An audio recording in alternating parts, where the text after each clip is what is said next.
Well, hello everyone, this is Tripper, and today we are playing some Mirage Arcane Warfare.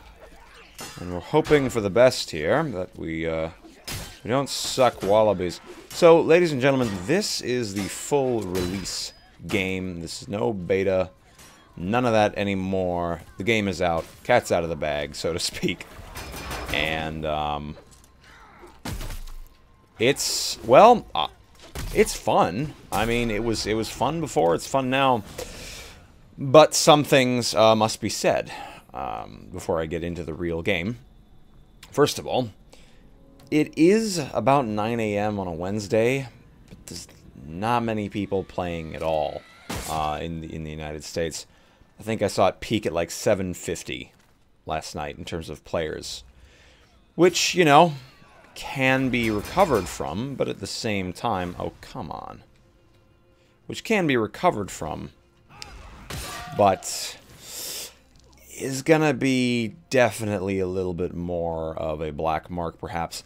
And something else that is certainly a black mark, though perhaps not entirely TB's fault, was a Steam server issue that apparently stopped the game's servers from being viewable and joinable by players for about 6 or 7 hours after launch. That is my interpretation of what is known. And it sucks because me and Frosty were trying to play a game yesterday. I would have a lot more animated video for you guys if we did, but alas, the Games Online servers did not come on until 7 or 8 p.m. Eastern Standard, and I was doing something else. I was expecting to play the game during the day, but I couldn't, because the game is entirely online. The game has a customization aspect. It has a very nice customization aspect, which I will show in a different video, but that was the only thing I could do. The training is online, the main game is online. It's just a little bit... It just didn't leave a good taste in my mouth, I guess, so to speak. And that was cute. I'm really liking the Entropist, as I always have. The customizations are looking really sexy. Again, I'll show those in another video. And I'll probably have a much more populated video for Friday, but this video I wanted to be a bit more sobering. If you guys were considering picking up this game, I might give it another day or two, or maybe even a couple of weeks. We'll see. Like, it's a very fun game. Frosty has some very strong criticism for it, and I agree with his criticism, but I still think it's a fun game in that respect. His criticisms mostly have to do with the skill ceiling of the game, and how there is very little. I see the skill ceiling as being kind of a hybrid of the melee and spell components. However, he has a much deeper understanding of melee combat, melee components, in games such as Shiv, Deadliest Warrior, etc. So I trust his judgment a bit more than my own. So I would wait. I would wait to kind of make a final judgment if you have not picked up the game. If you have the game, if you have the ability to play it, do play it. Play it as much as you can so you can get a really good grip of it. But obviously the Steam refund system is there for a reason if you don't feel the game is worth it. I feel like the game is probably worth it to probably worth $25 to many other people who bought it. I won't say most, but I will say many. The thing is, I haven't had a lot of conversations with people who have bought and paid for the game. I've only had conversations with people who have gotten it as a result of testing it in alpha. So the problem with that becomes, well, I have somewhat of a vacuum in terms of my experiences compared to the legitimate experiences of everyone else. Not to say my experiences and the other testers' experiences haven't been legitimate, but that we don't have any skin in the game. We didn't pay anything to get this experience. And that's, of course, a disclaimer, as much as it is something that I'm just saying outright. TB, obviously, gave myself and the testers this game. So that's not to say that they're a dishonest publisher. That's to say that they're a very, very good publisher to reward their testers. Or at least some of their testers. Oh, goodness gracious. Okay, come here, you. But, at any rate, yeah.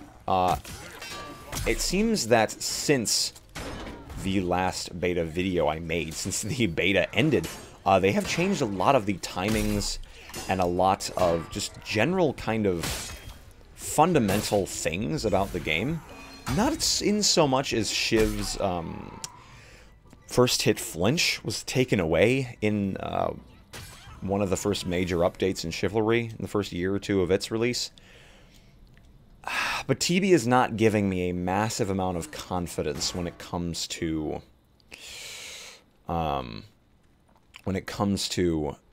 the updates it's putting out for its game completely changing the very fundamentals that I, as a player, had hoped to master.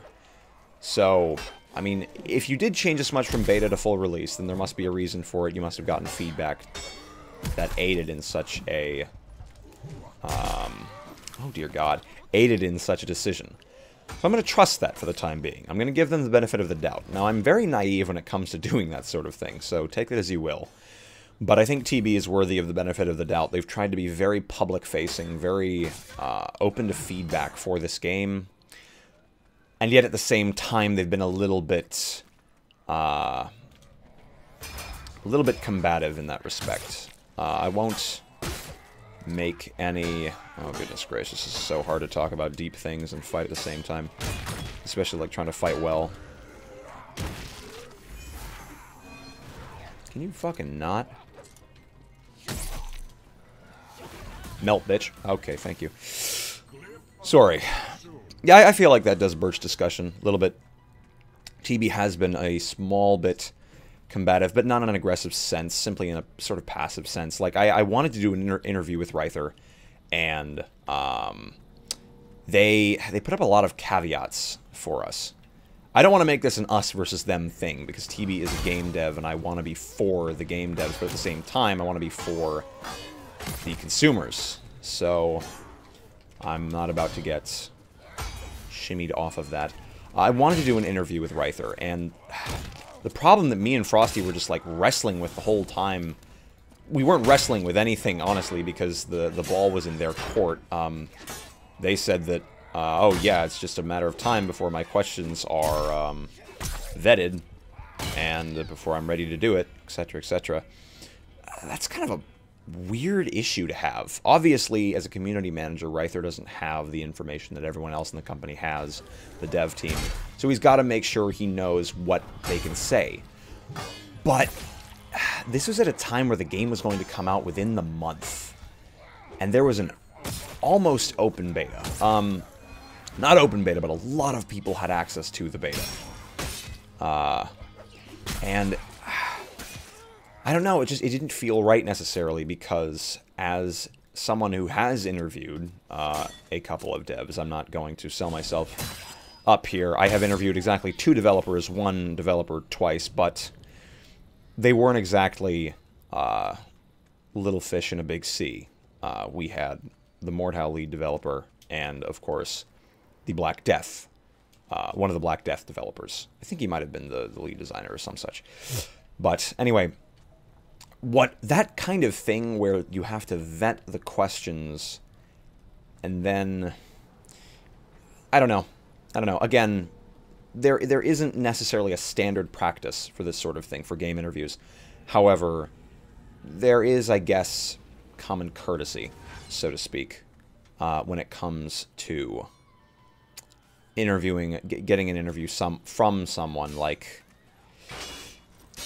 when you expect the questions to be vetted, and this is the way Frosty explained it, and I absolutely agree with and abide by this explanation, is that if the company vets all the questions, and to give Ryther credit, I'm not meaning to smear Ryther or TB with this video or anything I'm saying, just state what I know. To give him credit, he did say that he was willing to go off script, to go off the cuff, to improvise. However, something just left a bad taste in my mouth, the fact that they had to get the questions vetted, like, across the company, etc. But the way Frosty explained it was that if all the questions are vetted, then what is the difference between that interview and just a hype piece for the game? The thing is, I don't do hype interviews. I do informational interviews. I do interviews that are meant to drive hype toward the game, but simultaneously, I want to inform. Like, I want to drive hype through information. None of my interviews have been less than half an hour. And that's crazy in this industry. Like, I don't cut questions, I don't cut answers unless the developer thinks that they said something improper, or they said something that is misinformation. So, that's something I just want to come clean with. Anyway, I feel like I've broadened the scope of this video quite a bit. Thankfully, the match is about to end. I did not mean for this to be a long video, and nor will it be. I am currently playing this game at probably its lowest player count, given the time of day and given the server I'm playing it on. A US East server in the morning. So, this is not the best way of viewing the game based on its number of players. In fact, just to give it some credit, I'm going to go to the server browser and show you. It's what you're looking at here. So, yesterday, which was release, there were 750 players tops. I got that through going to steamcharts.com and looking up Mirage. And you can find that as well. You have to sort by hide empty. And you have a smattering of servers, but there's very few people playing. And that's okay, but if I were to go to Shiv right now, I would find a couple of full servers. Which is really weird. It's weird for me that a new game that is really nice and really fun to play just isn't perhaps living up to its former community's expectations, aspirations, etc. Though, to give them credit again, they weren't selling to their former audience. They were trying to make a new audience. Which is probably a pretty big reason why this is not as big a release as they were hoping for. I don't know what they were hoping for at the end of the day. Also, a big thing, TB, if you're watching this, the servers, 7 out of 12 players, right? The servers don't update player counts very regularly. So on the browser it said 7 out of 12. The number we're about to see is going to be very different. There's 3 players in here. That's 4 players short of what I was promised, effectively. That's really not good. That's the server I was just in. So, obviously it's the day after release. There's going to be some hiccups, but, you know, obviously if it was Steam's fault that the servers were not up, that the game was effectively unplayable for 6 hours after launch, I mean, that's still a serious issue. So, thanks guys for watching. I'm not going to drone on any further. Let me know in the comments what you think, how you've been thinking of the game. I didn't talk too much about what I thought of the game because that was a pretty quick little tidbit. I think the game's fun. Frosty thinks it doesn't have a very high skill ceiling, and I agree. I agree. However, for someone like me who likes to play games like this sort of casually, and enjoys a very, I guess, rat in a maze unlock system, which is what you get for cosmetics, then, you know, it's a good game. But there's a lot of stuff surrounding it that I just wanted to talk about and bring to light. So I'll talk to you guys next time. As always, have a grand day, and I will see you kind people next time. Peace out.